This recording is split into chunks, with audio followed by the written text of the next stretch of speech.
I was born in Nanaimo. It's a city on Vancouver Island in British Columbia. I guess how I came to live here was my family immigrated from the Philippines. What was it like growing up in Canada, being born from an immigrant family? I think growing up, I didn't really realize that it was different until I got older, maybe in high school, that I started to feel different about coming from an immigrant family. So for example, I think the most different I had felt was I always brought lunch to school because mom would cook a lot. And one time I brought shrimp and rice, and that was just so obscure compared to some of my classmates who didn't bring food at all, or they'd bring like pizza pops or just Lunchables. I remember being so jealous of Lunchables, but we just weren't a Lunchable family. We were always mom would always cook. But even with regards to skin color, the school I went to, there were quite a few other kids of different races. But yeah, I didn't feel too different, like I didn't feel out of place there. But I did realize that I was the only Filipino in my school or in my grade. But that kind of made me feel special. When I had a boyfriend in high school, maybe that is also when I realized that I was a bit different, because just some of the ideals when it comes to family or comparing how I would grow up compared to how they would grow up and hear other stories from my friends, maybe those are some areas where I did feel a bit different, but it's not like I felt out of place. I grew up very close to my family, sisters, but like cousins and aunts and uncles. And there was this devotion that was just very inherent to my family. And I think that is something that I know was very different, was I didn't see that devotion reflected in the same way in my friends. So that family orientation, or it's kind of like blood above all. I really feel that. And that's something that I didn't necessarily see reflected in my friends and their families, or they didn't show it as much as I felt it. Is that a positive thing? That's a good question. I think sometimes how much I feel and care for my family, I think, is a strength. And I'm proud of it, but then there's other times in life, especially navigating adulthood, where I think it didn't benefit me as much. Because sometimes you have to learn how to pick yourself, but it's more natural to pick your family, I think, with the way that I was raised, and sometimes that wasn't the right choice for my growth. What challenges do you think that you have or haven't faced compared to your family members who immigrated? That's a hard one, because I feel like there are so many things that I don't even have an idea about. I mean, getting ready for this project, I've talked to my sister, I've talked to my mom a lot more, and sort of uncovered things in the past about them immigrating to Canada that I had no mind about. I didn't even realize that existed for them. And I guess that's a privilege that I have. Mom shared some challenges about immigrating here. And yeah, I guess it makes me realize how easy in some ways I've had it. I mean, I have my own struggles, but there's certainly a lot, like, I don't know what it's like to have to move to a new country. Your only social circle in the beginning is your family.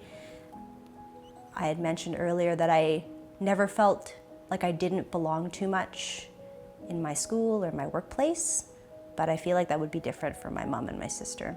I feel like I'm a product of very well assimilated people. So I know mom has talked about wanting really hard for her to fit in and her family fit in, and I think I'm a product of that. So because of that, I'm assuming I just had a lot less challenges. Do you speak Tagalog? I don't. I never learned. It's funny because I grew up with Tagalog all around me. My parents always speak it. I speak it till this day. My aunts and uncles, grandma and grandpa. But I was never prompted to use that language. And I feel like I could learn it, and this is something that's actually a big goal of mine. I feel like if I was able to speak Tagalog, I could maybe connect with that culture in the way that might be missing. This is my solution right now, so it's on my bucket list to learn Tagalog. and I hear other people speaking and it feels like home, and sometimes I can understand it and not even realize, oh, I know what they're talking about. So I feel like it's a part of me that I need to uncover. But yeah, I think I asked Mom and Dad why they didn't force Tagalog on me, and they said that they were worried it might affect how well I spoke English in school and all of that, and they wanted me to fit in. So here I am speaking English with no accent, and sometimes I feel like that might have benefited me not having an accent, because I've also seen other Filipinos who have accents be treated a bit differently. So in a way, it's like, did my parents make the right choice? From a professional standpoint, maybe. But then now I'm being left with this like hole in my identity where I really wish I could just speak Tagalog. I feel like it could solve some of these disparities I have, but yeah. What is your cultural identity today? Yeah, my cultural identity has definitely changed over the years. Kind of alluded to this before, where when I was younger, I didn't really have any sense of it. I knew my family is Filipino. We spent a lot of time with family, but that was kind of it. And then in high school, I really tried to attach myself to this idea of being Filipino, like, yeah, hella Pinoy, all that stuff. But it also didn't fit me. It felt like I was putting on skins that weren't mine. So I dropped that. And then I found that even navigating through school and in my professional life, passing or just putting on more of a Canadian skin, if that makes sense, made it easier for me to navigate the world, and that felt more natural to me. So, and I think that a lot of my professional success, or how I'm doing now, it's seemed easier as I've embraced how that Canadian I am with a Filipino background.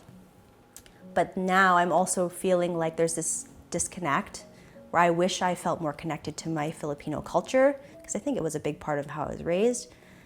And I'm like prying for that, and I don't know what that looks like yet. What does a Canadian skin look like? What does that look like for you? Knowing what to say, not really acknowledging that I'm a different skin color or anything like that.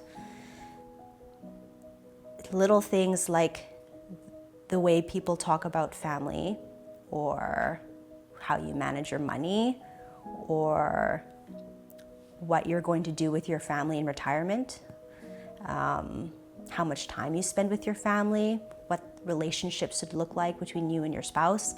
All these little things that if I was to try to address this from more of a Filipino lens, it wouldn't quite sit well with me, but I know that it might sit better in the eyes of my parents. And then if I go from more of a Canadian way or a westernized way of looking, it feels more natural to me.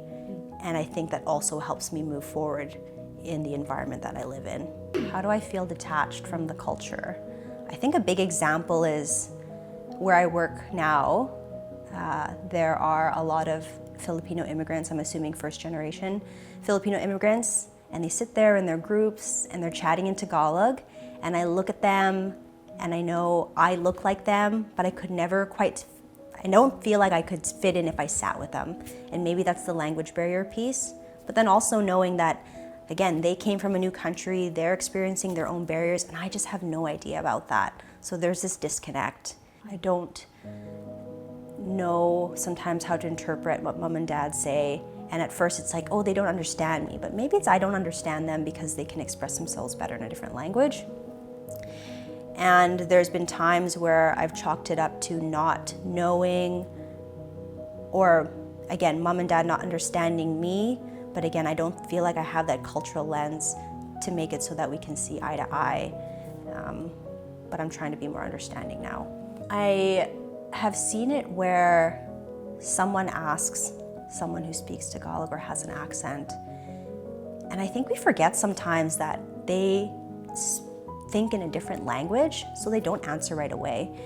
But then as the other person asking the question, they think of it as like, oh, they just don't understand. So they ask it again, and then they ask it in like a slowed down pace, or like they try and like talk to them like they're dumb. And then I think they forget that this person's not dumb. They're probably thinking in a different language. They have to translate it. And it's so backwards because if anything, this person speaks 2 languages, which I think is a sign of intelligence. But yeah, just talking down or talking in a very patronizing way because people forget that sometimes it just takes time for that translation to happen. I feel like the way that people see others with accents sometimes, it's like they're less intelligent, which is just very backwards. What would you like the audience to walk away with after watching your segment?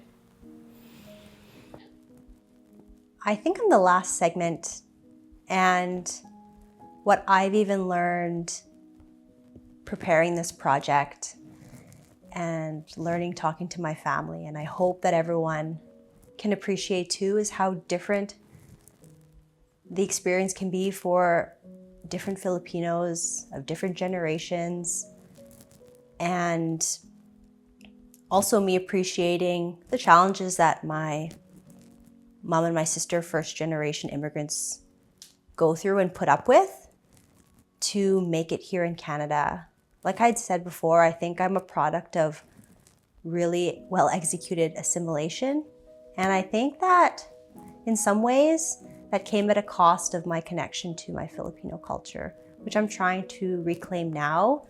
But maybe in the future, if more people who are not Filipino and when they interact with others, if they can try not to impress just their cultural norms on them, then we might have later generations of people from different countries that feel more connected to both their homes and their heritage as well.